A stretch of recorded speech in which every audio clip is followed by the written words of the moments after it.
From TeachIllinois.com, this is The Teacher's Classroom, the podcast that explores current issues and topics in education and how they relate to teaching and students. Here is your host, Matt Weld.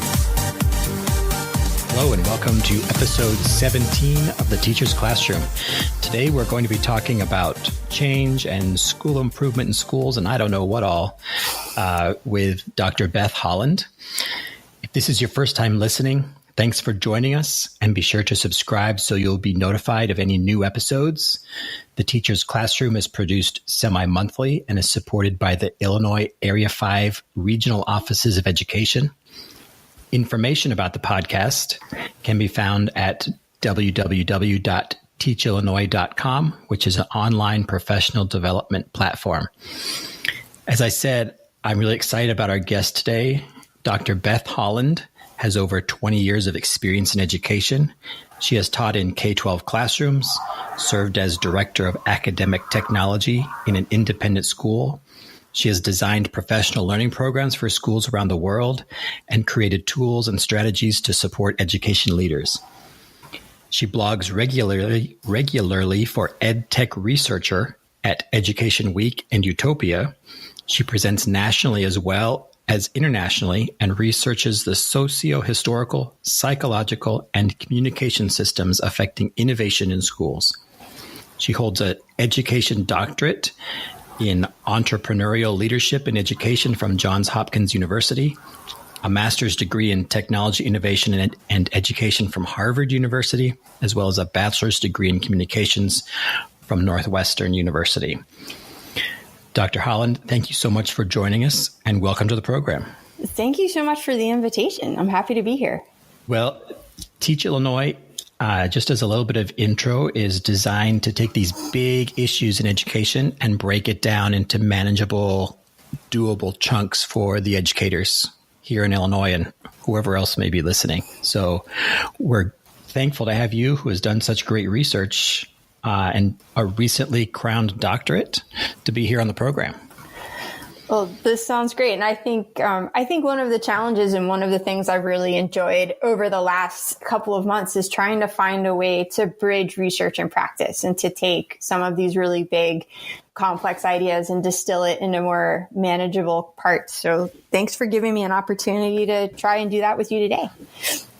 I was intrigued by this doctorate program in entrepreneurial leadership in education. Mm-hmm. What does that mean?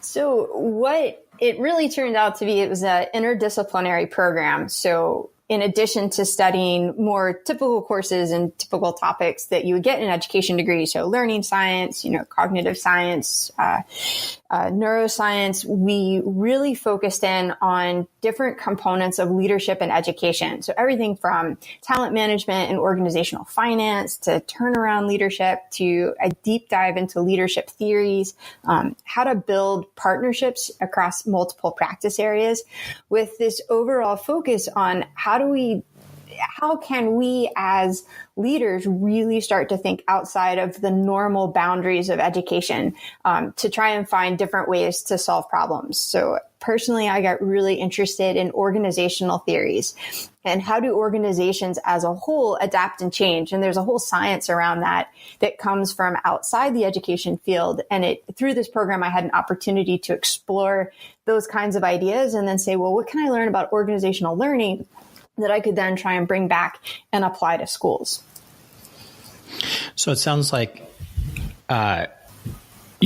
you're looking at education from different lenses. Like you took a topic, right? And then you researched it from all those other areas, cognitive science, psychology, philosophy, probably, economics, that kind of thing. Exactly. And that's where the entrepreneurial part came from. Like maybe we should be taking schools away from just where they are and adding entrepreneurial aspects like small business, like how do you solve a problem type of thing.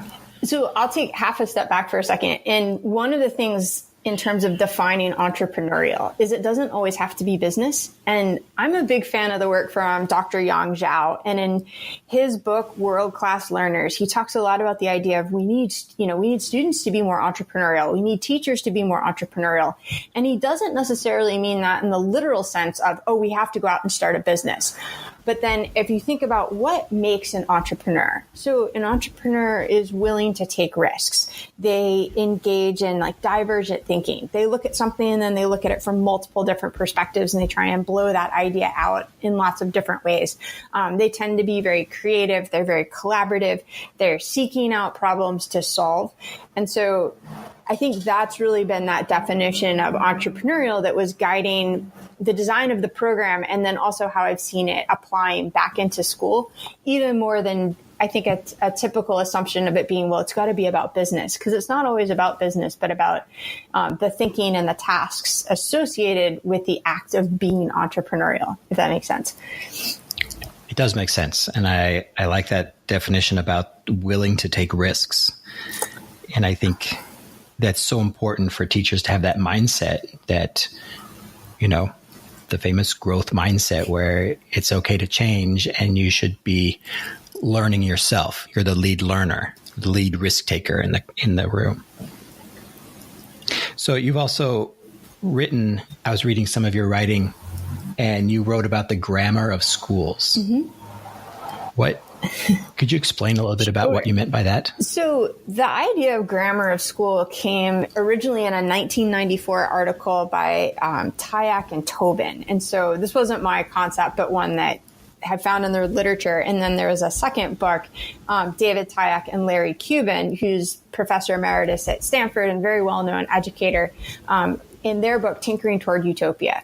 And what they've said is over time, there's become this notion of a grammar of schooling, meaning there are certain traits where you could say it to anybody in the world, and they would have this instant mental model of that's what makes a real school. And so historically, how that's become, the ideas that have become institutionalized are ideas like age-based grading. If you're 7 years old, you're in first or second grade. If you're 14 years old, you're in 8th or 9th grade. Those ideas became part of the grammar of school. The Carnegie unit, the fact that learning's measured by seat time, the idea of sort of specific courses that math, literature, social studies, science, the fact that those are all broken down as individual units. When you think of all of those things together, it starts to form this mental model that they referred to as the grammar of school. We could keep going, a teacher at the front of the room, students in a classroom. Traditionally, it's been more of, the students are sitting in desks. But all of those things formed this collective consciousness about what constitutes a, quote, real school. So that's that idea of it. And where it gets really challenging, and I think that's where a lot of teachers are struggling now, and not just struggling internally with their classes, but in talking with, colleagues and peers and administrators and parents and policymakers, is education's one of those rare opportunities where everybody at some point has been a student. Here in the U.S., there is compulsory education. Everybody went to school at some point, and everybody has then been enculturated into this grammar of school. So the second you try to break from that, whether it's, flexible learning environments or, personalized learning or project-based learning or anything that's not viewed in that traditional model, it creates this form of cognitive dissonance. And it's really difficult to break that one common, cultural foundation. And I had a few things all kind of come together and coalesce last fall, where this idea of the grammar of school, and then I had a professor in a lecture who made a statement of imagination is bound by culture. And you can only imagine as far as what you've experienced. And I think that's a real challenge, where even when people want to think so far outside of the box, they're still tethered in some ways to this really entrenched notion of this is what a real school should look like. This is what a real school should be. And that conflict creates challenges, for teachers, for students, especially older students. They've learned to play the game of school. get a kid by middle school, they know how to play the game. They know how to get the homework done and turn it in and follow directions and wait for the teacher to tell them what to do. And so as soon as you start breaking that grammar of school, that's when you get all kinds of fun challenges. And that doesn't make it wrong. I think we should be looking to say, well, what do we hold on to and what do we need to now start to move away from? But to be aware of the fact that it creates a lot of discomfort in people because it's challenging their beliefs. It's challenging their ideals of this is what school should be. That's really interesting. The cognitive dissonance, I was reading a book recently, How Emotions Are Made. And it made me think of this, like your physical emotions, like anger and sadness and fear are made when there's dissonance in the information coming in your body. It's not like there's a certain point in your brain for sadness or anger. It's when there's a dissonance with all the information that's coming in, and then your body reacts by flushing or crying or whatever. Mm-hmm. So I think as humans, we're programmed to react to those cases where what we see is not what we expect. And I can totally see how culture and tradition completely, overshadows all of that. I read an article my first year in the doctoral program. We were taking a learning sciences course, and we were talking about the cognitive perspective. And the article is Alexander, Shallert, and Reynolds, and they talk about this idea of like what defines learning. And they had 9 principles of learning. And I can't remember all 9, but principle number 3 said learning can be resisted. And that's really important to keep in mind, because when you have to learn something new that contradicts what you previously held, your previously held belief or your previously held, conception of something, that's really uncomfortable. And to learn that new thing means that you had to admit that what you had before was either wrong or inadequate or not sufficient. And that's really challenging. And so saying to a teacher or to a parent or to a policymaker, again, what you've known before is no longer sufficient or is not enough or is inconclusive, that creates that defense mechanism. And there might be times when people don't want to learn what that new idea might be. And so if we're going to recognize that people are going to have these defense mechanisms, mm-hmm. right? That's just natural. How can we keep pushing forward and maybe change the grammar of schools so that it's better fitting to student learning? I mean, I think that's where I started really exploring this idea of social psychology. How do we start to help people reform notions of identity? And it took a multicultural class and talking about how are identity models formed. And one of the challenges is when, an individual recognizes that maybe their identity is not a majority identity, how do they psychologically react? There's various models of it, but initial reaction is always to pull into whatever your initial cultural identity is and try to protect it instead of saying, well, maybe I need to find a way to coexist. And so one of the challenges could be in terms of working with teachers is recognizing what is it that you're holding on to and what is it that you're willing to give up, and to have, to really think about, from an empathetic position. If I'm an instructional coach or I'm a principal or I'm some sort of instructional leader coming in to work with a teacher, I need to recognize first, like, what is this person's beliefs? Like, how do they view themselves within the system in which they're currently existing?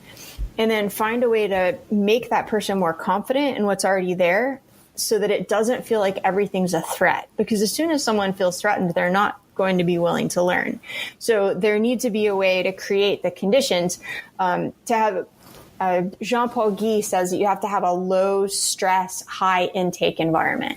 So how do you reduce the stress, reduce the threat, and to really approach professional learning in that way to make sure that people feel comfortable? This comes back to, again, that idea of lenses. I can think about it from a cognitive perspective or a psychological perspective or even a neurological perspective. If somebody's stressed out, their brains are not going to let them learn. So how do I really think about creating an opportunity for them to feel as though they're learning in a low risk environment. And I think all of us that work with teachers need to think a little bit more about that. So how do I create those conditions for a teacher to be able to learn and explore in a safe space? Well, and all that takes time. And in schools, we're so much in a hurry. Teachers are in a hurry to get to the next topic because they have a curriculum map to get to by the end of the year. And administrators are in a hurry to, check this evaluation off my list because I have 20 more on my list, plus supervision and parents and all that kind of thing.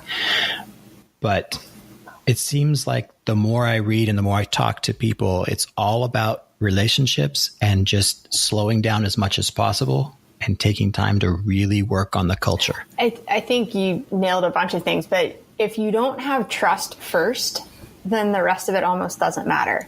I've really been thinking about the role of trust and collective efficacy, that the fact that we need to believe in all of our colleagues to be able to work together on these things. And then the other piece, I became really fascinated with improvement science, which comes out of the Carnegie Foundation. There were a couple of folks, Tony Brake and Luis Gomez in Chicago, that really started pioneering this work. And then there's also Grunow and Lemaitre, or a few other authors on it. And improvement science started in public health and has now started to move into the education space. And the major tenet of it is start small, learn fast. Too often in education, I think we try to take on way too much and it's too big. We're going to redo the whole science curriculum, or we're going to launch a whole technology program, or whatever it is. It's always really big. And improvement science instead starts with, what can I do that's really, really small? I want to define what this really small change is that I'm going to make. I want to make sure it's very clear why I'm going to do this. And before beginning, I want to say, here's how I might know if it would work, which is a question we never ask in education. We always wait till the end and they go, I wonder if it worked. Or we go fall back on traditional measures of accountability, which may or may not have anything to do with what we did in the first place. So it starts really, really small. So I was working with a group I guess it's been almost a year now. But I said, what if you could ask your teachers to make a 90-second change? Okay. And for 90 seconds, what if we could build in, at the time we were talking about the idea of note-taking and reflection and how to build a more metacognitive environment. So what if we could ask teachers to sacrifice 90 seconds at the end of class to do a thinking routine just to help students wrap their heads around what they had discussed? Could you get someone to agree to 90 seconds? And when you frame it that small, and then don't do anything else for 2 months, but for can you make sure you build that 90 seconds into the routine? And in a few months, look and say, okay, well, did this work the way we thought it would? What will we change? How could we improve on this? How could we iterate on this? What's next? But I think, we start huge, and it's terrifying to think, well, I'm going to do this for 9 months and then see what happened. But what if I could do this for 90 seconds? In seconds, it seems like it's easier to not say no. You kind of sound a little silly if you go, no, I won't give up 90 seconds. If you think about it, that's really kind of a silly statement. Or 30 seconds. Can you give them 30 seconds? But I guess 5 minutes is a lot of seconds. It might sound bad. So, how do you take these really, really small things and start progressing from there? Because it's you have to take baby steps, Right. And so then the 90 second, then does it become something else that's then 180 seconds, or do you move on to something different? So the way improvement science works is the idea that you have to make sure you're thinking about design for variability. So you start with something really small and you say, okay, I'm going to plan it, I'm going to do it, I'm going to study it, and now I'm going to figure out what my next step is. So it might be that I vary that activity. I might vary what I was doing across different students or across different classes or across different grade levels, but you're going to slowly iterate. And if you I'm drawing on the air with my finger right now, but imagine climbing a set of stairs with a bunch of iterative loops. Okay. So 90 seconds might then turn into a shift into something else. And depending on what you observed, you're going to adapt and change and build and test across grade levels or across context, however it is, until you ultimately can say, yeah, this is a change and we know it's working. And then you're kind of going to start over again. Well, we've got this thing and this is going great. Our students are, being really reflective in class. They're engaging in more, metacognition. They're doing a little bit more deeper learning. Oh, next thing we want to do, I want them to ask better questions. So you might start over again. How am I going to get students to ask better questions? You might iterate again. So me as a 7th grade science teacher, so I would start with the 90-second, right? And once my kids were doing that, I would then start something new, but then the idea is then, right, that I would then have like the social studies teacher do what I did first. I mean, I so think they're on step 1 and then I start step 2. Is that kind of so change builds? It's really going to depend on what you're trying to do, but take 7th grade science. So let's say that 7th grade science, the science teacher says, you know what, I really want my students to make better observations. Right? Because we're going to start with like, what's the improvement we want to make? I want students to make better observations in labs. Okay. So what's the change I'm going to make? Well, let's say I'm going to have students use their phones to take pictures during the labs. And then after the lab, I'm going to have them go back and look at those pictures and add those into the lab report. I mean, that might be the first assignment. So they might be starting with that, like, wow, they're getting better observations, they're documenting, they're understanding it. And so then the science teacher might go, wow, now that our observations are better, I want them to, it may be based on observations, I want them to improve how they use evidence to explain their findings. Now, social studies might go, hey, I want students to be able to use evidence from a text to further their arguments about what they're understanding in social studies. And so it might be, now as a school leader, how do I make sure science and social studies are talking? Because science might go, wow, here's how I introduce very concretely the idea of observation and then the idea of analysis from evidence. Social studies teacher, how can you work on the power of observation using, primary source documents? How could you then start to really focus on providing better evidence from a text to support an argument? So I think it's really hard to say, well, it always goes in this step. I think it's really about identifying first, like, what's that change that we're trying to make? Why do we think that change is going to lead to an improvement? And then how would you know if it worked? And those are really the 3 questions that drive the idea of improvement science. And it's always about asking those questions first. And so you're always measuring, right, based on what you decided at the beginning was going to be your method of determining success, right? Yeah. And then I'm sure that each new change that you're going to make has to be supported by a school vision or maybe a learning standard or something like that. I think sometimes we jump too far. And so if all we wanted again, let's go back to the 7th grade science. Like, I want my students to make better observations.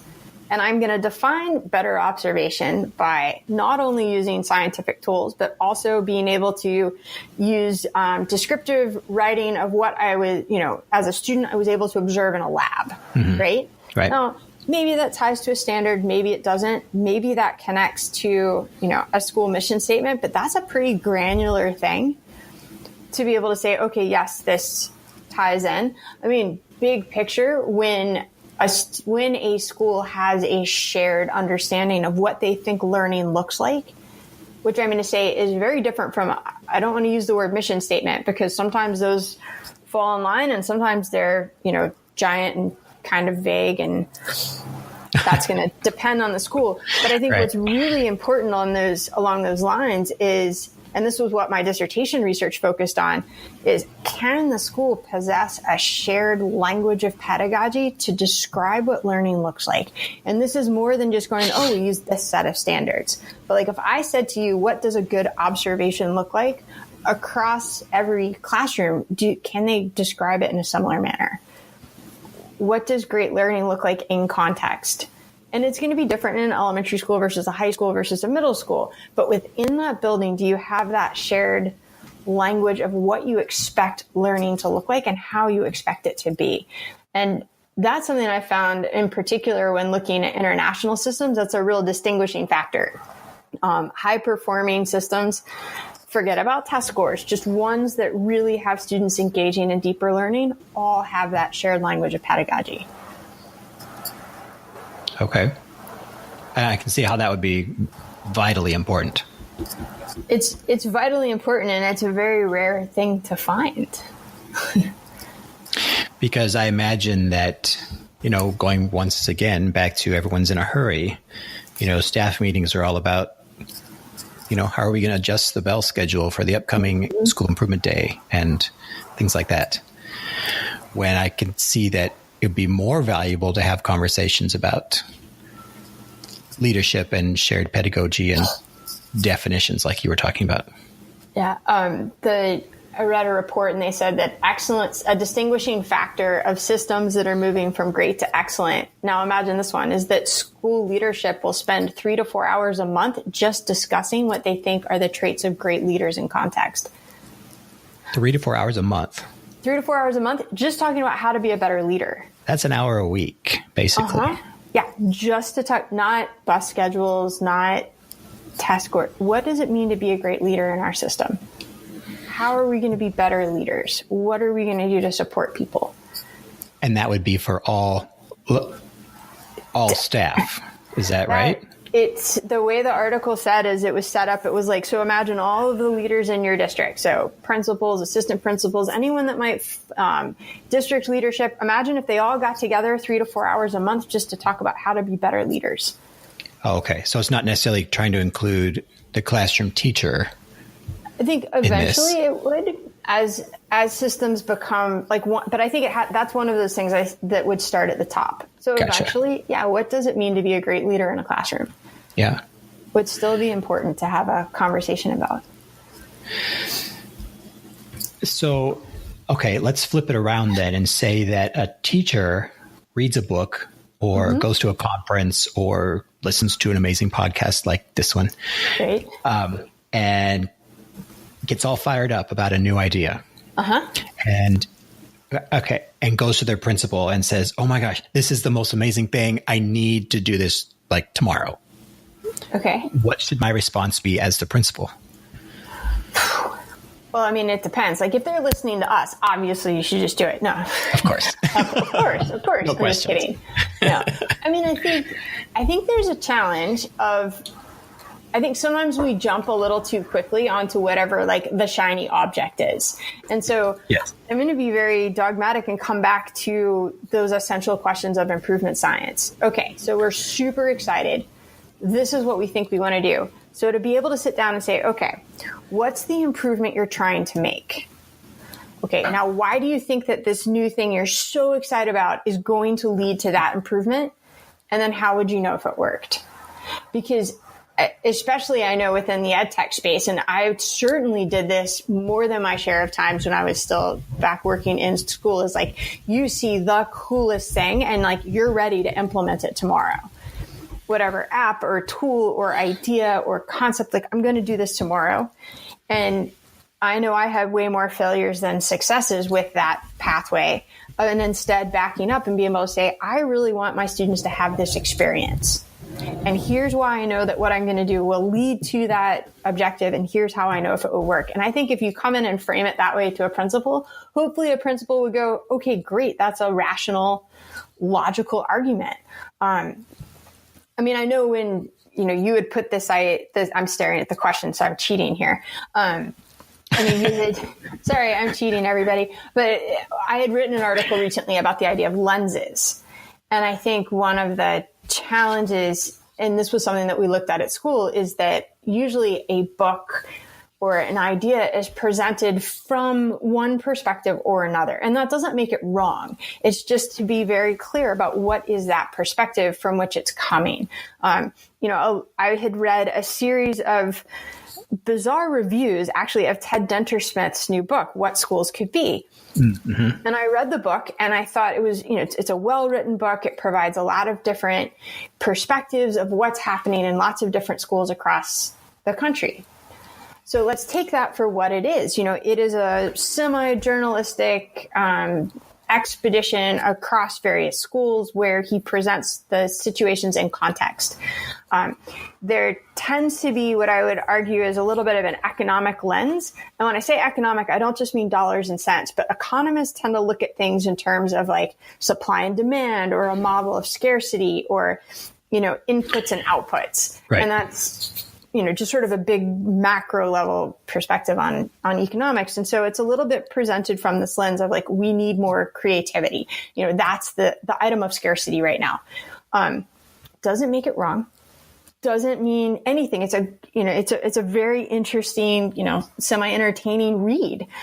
But to be aware of that perspective, I mentioned Larry Cuban. He's an educational historian.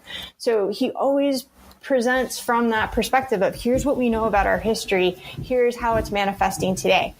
Again, it doesn't make it wrong. It's just you have to understand the lens from which it's coming. There's been a bunch of books lately. iGen by Jean Twenge, and I'm apologizing if I've mispronounced her name. But she has a fascinating sociological perspective of the lives of this current generation that we're all teaching.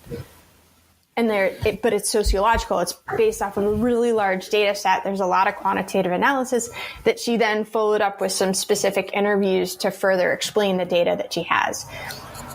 If you look at that with, say, Dana Boyd's book, It's Complicated, which is an anthropological perspective. It's an ethnography about a small subset, nationally representative sample of students where she provides these really wonderful, rich stories about their lives.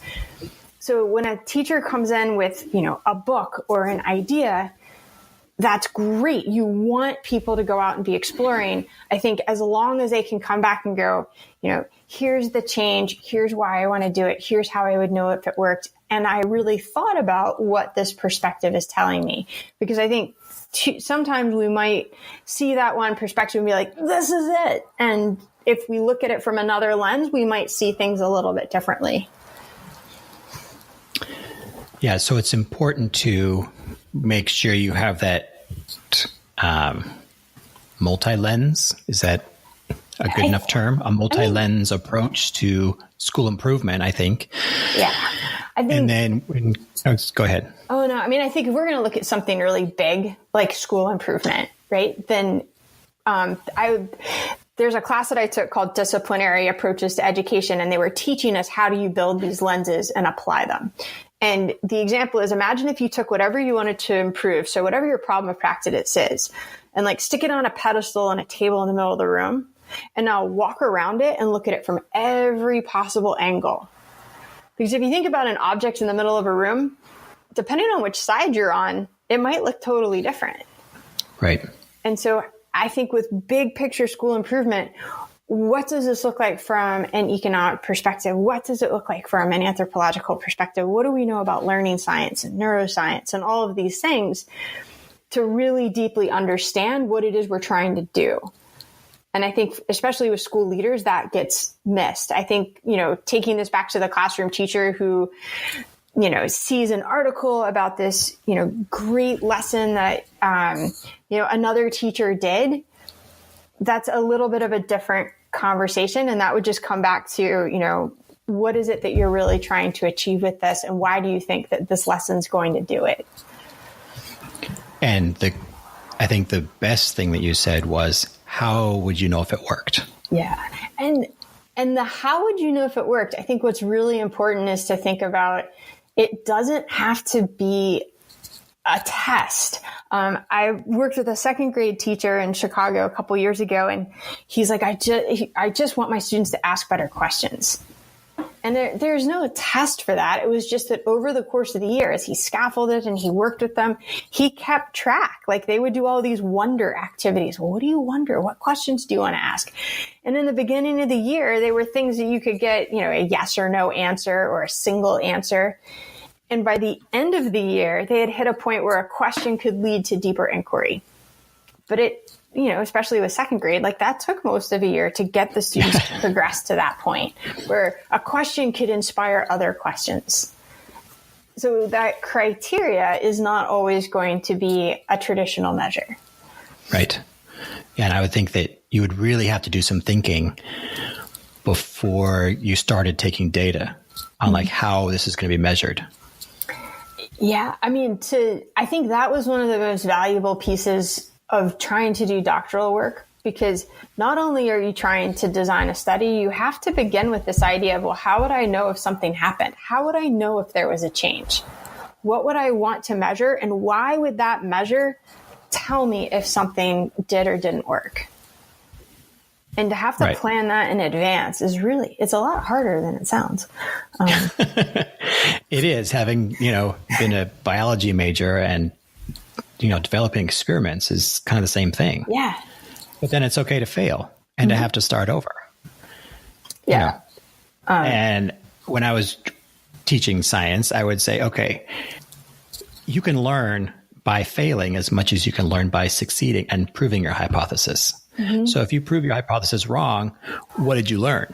There's always something to learn. Yeah. I mean, my dissertation study was a really wonderful, epic failure.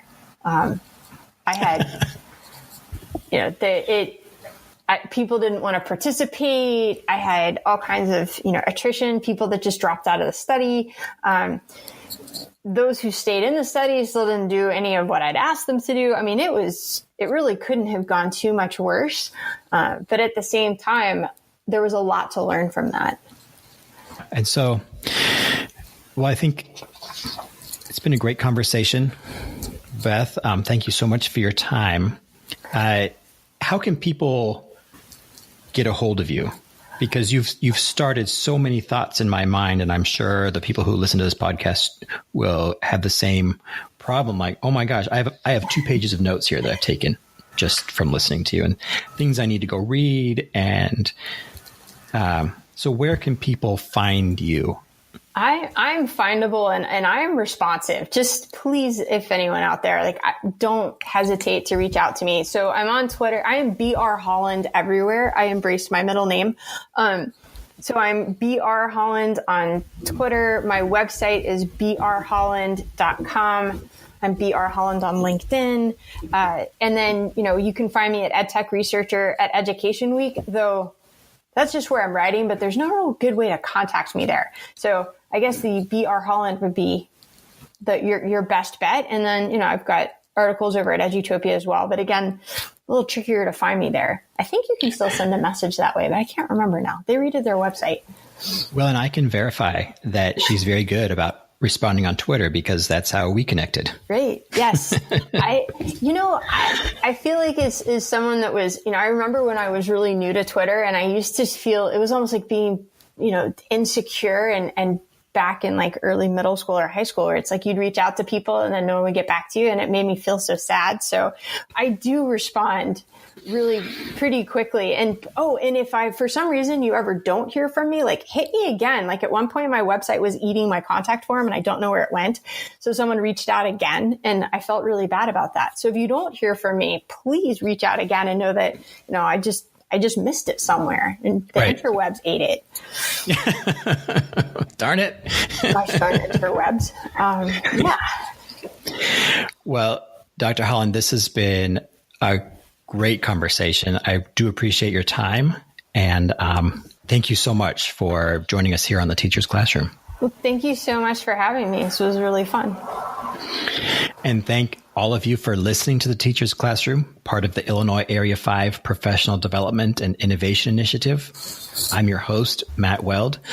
Please subscribe and share today's episode with your colleagues. You can follow Teach Illinois on Twitter at TeachILPD, and I can be found at Matthew Weld. You can find and subscribe to the Teacher's Classroom on iTunes, Stitcher, Google, pretty much wherever you find your podcasts. I hope all of you have a fantastic rest of your day, and I'll see you right here next time on the Teacher's Classroom.